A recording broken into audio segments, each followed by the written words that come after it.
Hi hello welcome to my ఇంటి రుచులు వల్ల వెజిటేరియన్. ఈరోజు వేడివేడిగా కమ్మగా దాల్ కిచిడీని ఎలా ప్రిపేర్ చేసుకుందామో ఈ వీడియోలో చూద్దాం. వంట ఏం చేయాలో అనుకున్నప్పుడు మనకు బద్ధకంగా అనిపించినప్పుడు ఇలా సింపుల్గా హెల్తీగా మనం ఈ దాల్ కిచిడీని ప్రిపేర్ చేసుకోవచ్చు. ఈ దాల్ కిచిడీ కడుపుకి ఫుల్గా ఉంటుంది, అలాగే చాలా టేస్టీగా కమ్మగా కూడా ఉంటుంది. సింపుల్ ప్రాసెస్తో ఈ దాల్ కిచిడీని ప్రిపేర్ చేసుకోవచ్చు. ఈ దాల్ కిచిడీ చేసుకున్నప్పుడు అప్పడాలు ఊరమిరపకాయలు మనం కాంబినేషన్గా పెట్టుకుని తింటే చాలా బాగుంటుంది. లంచ్ బాక్స్లో కూడా పర్ఫెక్ట్గా ఉంటుంది. ఇప్పుడు ప్రాసెస్లోకి వెళ్దాం. ముందుగా ఒక గిన్నె తీసుకుని అందులోకి 1 కప్పు నార్మల్ సోనా మసూరి బియ్యాన్ని తీసుకోవాలి. అందులోకి ఒక 1/2 కప్పు వరకు పెసరపప్పుని, అలాగే ఒక 1/2 కప్పు వరకు కందిపప్పుని యాడ్ చేసుకోవాలి.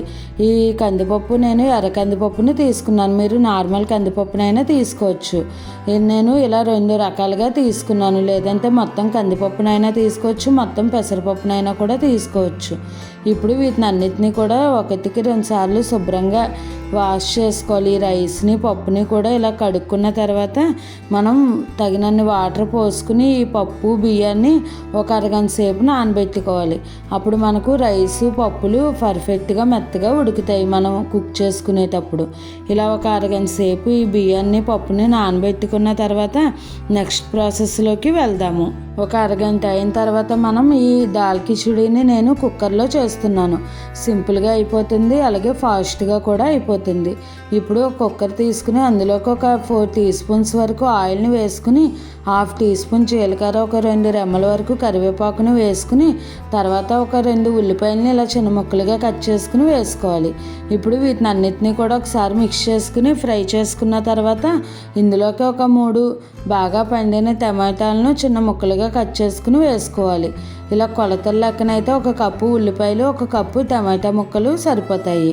ఇప్పుడు వీటిని రెండింటిని కూడా ఇలా మిక్స్ చేసుకోవాలి. ఈ కిచిడీ చాలా టేస్టీగా ఉంటుంది. మనం ఏమీ మసాలాలు అవి ఏమీ వేయకుండా చేస్తున్నాం కాబట్టి కమ్మగా ఉంటుంది. ఇప్పుడు టేస్ట్కి సరిపడా సాల్ట్, ఒక 1/2 టీ స్పూన్ పసుపు, అలాగే ఇష్టమైతే కనుక ఒక 1/2 టీ స్పూన్ వరకు గరం మసాలాను వేసుకోవాలి. ఫ్లేవర్ చాలా బాగుంటుంది వేసుకుంటే.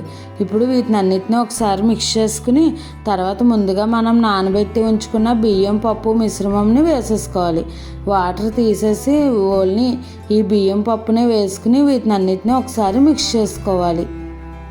ఇలా అంతా కూడా మిక్స్ చేసుకున్న తర్వాత మనం ఇందులోకి తగినన్ని వాటర్ పోసుకోవాలి. 1 కప్పు బియ్యం, 1/2 కప్పు పెసరపప్పు, 1/2 కప్పు కందిపప్పు తీసుకున్నాం. అంతే మొత్తం 2 కప్స్ వరకు తీసుకున్నాం. దానికి గాను 6 కప్స్ వరకు వాటర్ని వేసుకోవాలి. 2 కప్స్ ఈ రైసు పప్పు మిశ్రమానికి 6 కప్పులు వాటర్ అయితే సరిపోతుంది.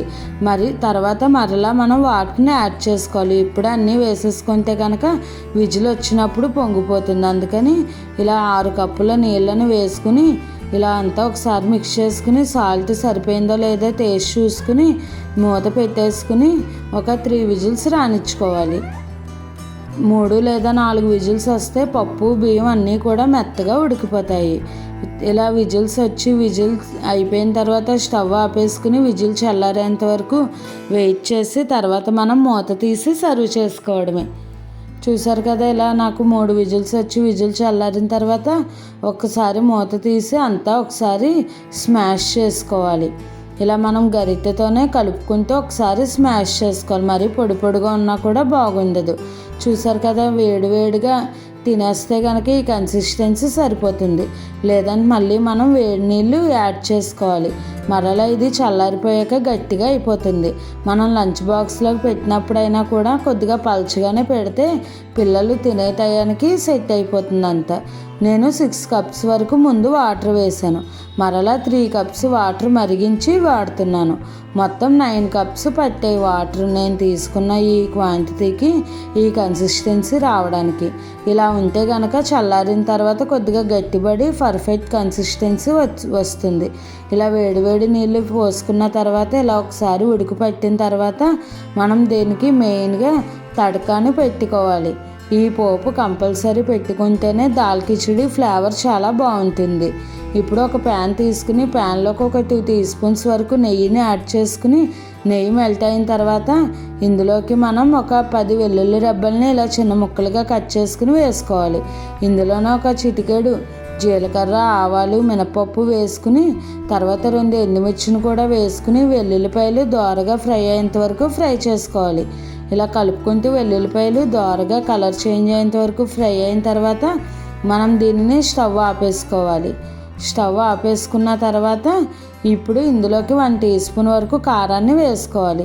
నేను ఇందులో పచ్చిమిర్చి యాడ్ చేయలేదు, అందుకని కొద్దిగా కారం ఎక్కువగానే వేస్తున్నాను. ఇలా మనం స్టవ్ ఆపేసిన తర్వాత కారం వేస్తే కనుక పర్ఫెక్ట్గా ఫ్రై అవుతుంది. లేదంటే కారం మాడిపోయి మనకు కిచిడి టేస్ట్ అన్నదే మాడిపోతుంది. ఇప్పుడు ఈ వేడివేడి తడకను మనం కిచిడీలో వేసేసుకుని తర్వాత ఇందులోకి కొద్దిగా కసూరి మేతి అలాగే చాప్ చేసుకున్న కొత్తిమీరని వేసుకుని వేడివేడి మీద అంతా ఒకసారి మిక్స్ చేసుకుంటే ఈ తాలింపు ఫ్లేవర్ అంతా కూడా కిచిడీకి పట్టి టేస్ట్ చాలా బాగుంటుంది. ఇప్పుడు ఇవన్నీ వేసుకున్న తర్వాత బాగా మిక్స్ చేసేసుకుని వెంటనే మూత పెట్టేసుకుంటే ఈ ఫ్లేవర్స్ అన్నీ కూడా బయటికి వెళ్ళిపోకుండా కిచిడి పర్ఫెక్ట్గా టేస్ట్ వస్తుంది. ఇప్పుడు ఒక 5 మినిట్స్ ఇలా మూత ఉంచేసిన తర్వాత మనం సర్వ్ చేసుకుంటే ఎంతో టేస్టీగా దాల్ కిచిడి రెడీ అయిపోయింది. చూసారు కదా ఫ్రెండ్స్, ఎంత సింపుల్గా ప్రిపేర్ చేసేసుకోవచ్చో. ఇలా మనం ఆవకాయ, అప్పడం, వడియాలతో ఇలా కాంబినేషన్గా తీసుకుంటే కనుక చాలా టేస్టీగా చాలా ఎమ్మీగా ఉంది దాల్ కిచిడి. ఇప్పుడు అసలే వర్షాలు పడుతూ ఉన్నాయి. ఇటువంటి టయాన్ని ఇలా వేడివేడిగా దాల్ కిచిడిని ప్రిపేర్ చేసుకుని తినండి ఫ్రెండ్స్, చాలా టేస్టీగా ఉంది. అప్పడం, చల్లమిరపకాయలు వీటి కాంబినేషన్లో చాలా టేస్టీగా చాలా ఎమ్మీగా ఉంది. మీరు కూడా ఈ దాల్ కిచిడిని ట్రై చేసి ఎలా వచ్చిందో నాకు కామెంట్ చేయండి. అలాగే మరిన్ని మంచి మంచి హెల్తీ రెసిపీస్ కోసం నా ఛానల్ని ఫాలో అవ్వండి. మీకు ఇంకేమైనా వెజిటేరియన్ రెసిపీస్లో వెరైటీగా, సింపుల్గా, హెల్తీగా, టేస్టీగా కావాలి అనుకుంటే నాకు కామెంట్ చేయండి. ఈ రెసిపీ కనుక మీకు నచ్చినట్టయితే లైక్ చేసి, షేర్ చేసి, కామెంట్ చేసి నా ఛానల్ సబ్స్క్రైబ్ చేసుకుని పక్కనే ఉన్న బెల్ ఐకాన్ క్లిక్ చేయడం మర్చిపోకండి. ఇలా ఆవకాయ కిచిడి వేడివేడిగా ఇలా అరిటాకులో పెట్టుకొని తింటే టేస్ట్ సూపర్గా ఉంది. ఇలా ఒకసారి ట్రై చేయండి ఫ్రెండ్స్. Thanks for watching.